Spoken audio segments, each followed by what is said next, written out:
رسول پاک صلی اللہ علیہ وسلم احساس والے نبی ہیں، اور احساس حضور نے امت کا کیا، احساس والی زندگی گزاری، ہر لمحہ محبوب پریشان رہے۔ نبی پاک صلی اللہ تعالی علیہ وسلم کی حدیث اور روایت کرتے ہیں حضرت سلمان فارسی رضی اللہ تعالیٰ عنہ، اور ساتھ ہیں سیدنا بلال حبشی رضی اللہ تعالیٰ عنہ۔ فرماتے ہیں ہم نہ گھر سے نکلے، حضور نے فرمایا ذرا جلدی چلو، ایک ضروری کام ہے۔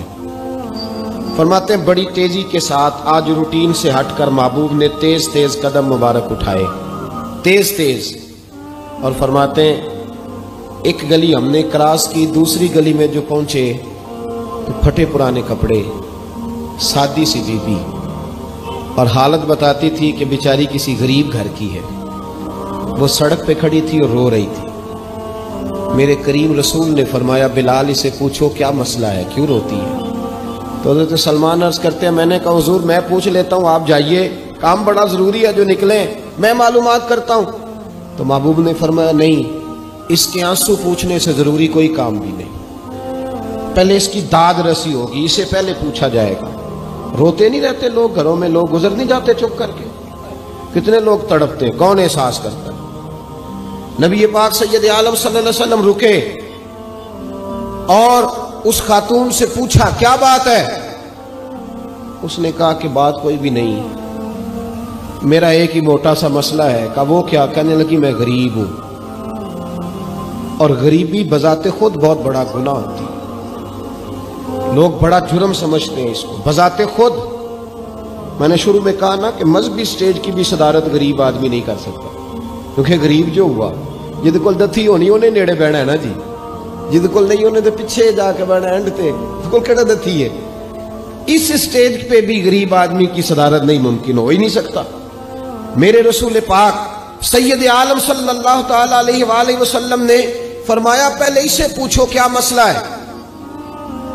وہ کہنے لگی میں غریب ہوں، بوڑھی ہو گئی ہوں، ساری زندگی غلامی میں گزاری ہے، تیل لینے آئی تھی 5 دینار کا، بوتل میں تیل بھروایا ہے، اور اب بوڑھی ہوں نا تو کمر درد کرتی ہے، پیر پیچھے موڑا ہے تو میں گری ہوں، تیل زمین پی گئی ہے، اب زمین تو واپس نہیں کرتی، لیکن واپس جاؤں گی تو ایک یہودی عورت کی ملازمہ ہوں، وہ درے سے مارے گی، کھال ادھیڑ دے گی، میں بڑی پریشان ہوں، اب نہیں مار کھائی جاتی، ہڈیاں بوڑھی ہیں، قربان جاؤں۔ حضرت بلال کو حضور نے حکم دیا، فرمایا دوڑ کے گھر جا 5 دینار لا۔ فرماتے ہیں 5 دینار لائے، تیل خرید کے دیا، وہ پھر رونے لگی۔ فرمایا آپ کیوں روتی ہے؟ اس نے کہا بتایا نا غریب ہوں، غریب کا جرم کوئی نہیں ہوتا، لیکن پیس دیا جاتا ہے، پھر بھی مار تو اب بھی پڑے گی، اب کیوں پڑے گی؟ تو عرض کرنے لگی محبوبہ مار اس لیے پڑے گی کہ دیر سے کیوں آئی ہے۔ تو میرے کریم رسول اور وہ بی بی حضور ابھی آئے ہیں مدینہ طیبہ، امام یوسف صالحی فرماتے ہیں ابھی آئے تھے حضور، سبل الہدی والرشاد کے مصنف کہتے ہیں ابھی آئے تھے نبی پاک، وہ جانتی بھی نہیں تھی۔ تو سید عالم صلی اللہ تعالی علیہ وسلم نے فرمایا اچھا مار پڑے گی؟ کہا ہاں۔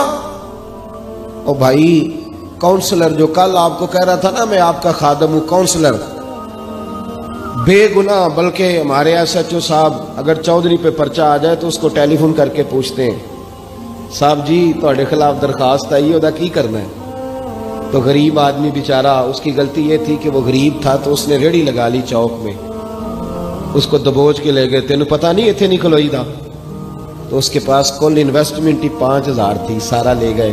پھر وہ کونسلر صاحب کے پاس چلا گیا، سر میرے نال چلے آجے ذرا میں تھانے جانا ہے۔ انہوں نے کہا گڈی کرائی آ، پیسے ہے نہیں ایویں تھانے جائیدا ہے۔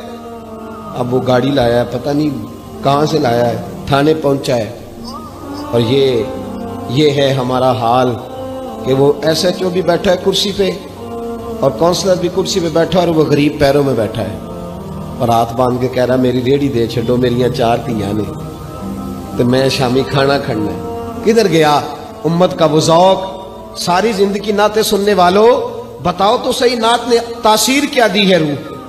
اگر ابھی بھی گھاڑی غریب کے پاس کھڑی نہیں ہوتی تو پھر کیا اثر ہوا ساری زندگی نعت سننے کا؟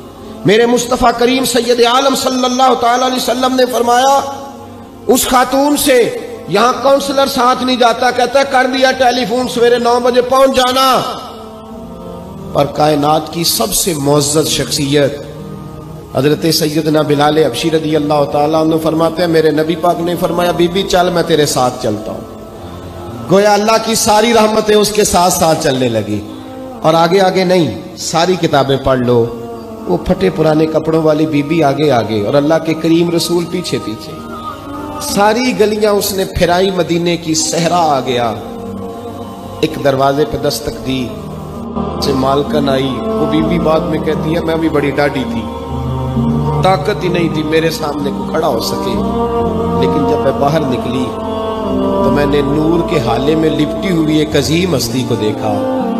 فرماتے محبوب کے گورے چٹے رنگ کے اوپر کالی زلفیں، اور محبوب پاک کی مقدس آنکھیں جب تک بات کرتے رہے نظریں زمین پہ جھکی رہی۔ شرم و حیا والے رسول نے بڑے میٹھے، بڑے دھیمے، بڑے خوبصورت لہجے میں کہا، بریلی کے امام فرماتے ہیں نیچی نظروں کی شرم و حیا پہ درود۔ بڑے دھیمے لہجے میں فرمایا تیری نوکرانی ہے تیری؟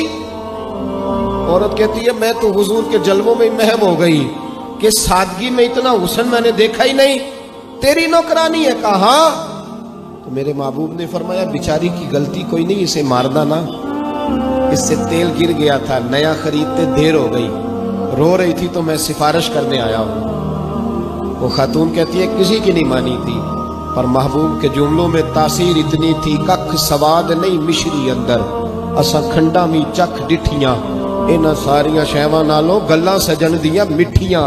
فرماتے ہیں نبی پاک صلی اللہ تعالیٰ علیہ وآلہ وسلم نے فرمایا کچھ نہ کہنا، کہنے لگی نہیں کہتی، میرا وعدہ رہا، کچھ نہیں کہوں گی۔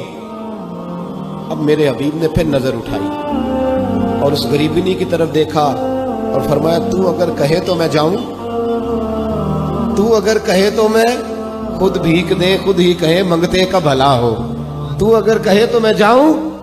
اس نے خراج پیش کیا تو چند آنسو گرائے، کہنے لگی محبوبہ جیسے بندہ نوازی۔ حضور نے رخ پھیرا، حضرت بلال کہتے میں پیچھے رہ گیا تو وہ دونوں بیبیاں دوڑ کے میرے پاس آئی، کہنے لگی بتا تو صحیح ہے کون، یہ بتا تو صحیح کون تھے؟ تو حضرت بلال کہنے لگی تم نہیں جانتے؟ جناب بلال فرمانے لگے یہی تو ہیں جنہیں اللہ نے سچا رسول بنا کے بھیجا ہے۔ بیبیاں دوڑ کے آئی، کہنے لگی محبوبہ دروازے تک آئے ہو تو خالی تو نہ لوٹاؤ، مہربانی فرماؤ ہمیں بھی کلمہ پڑھا دو۔ بھائی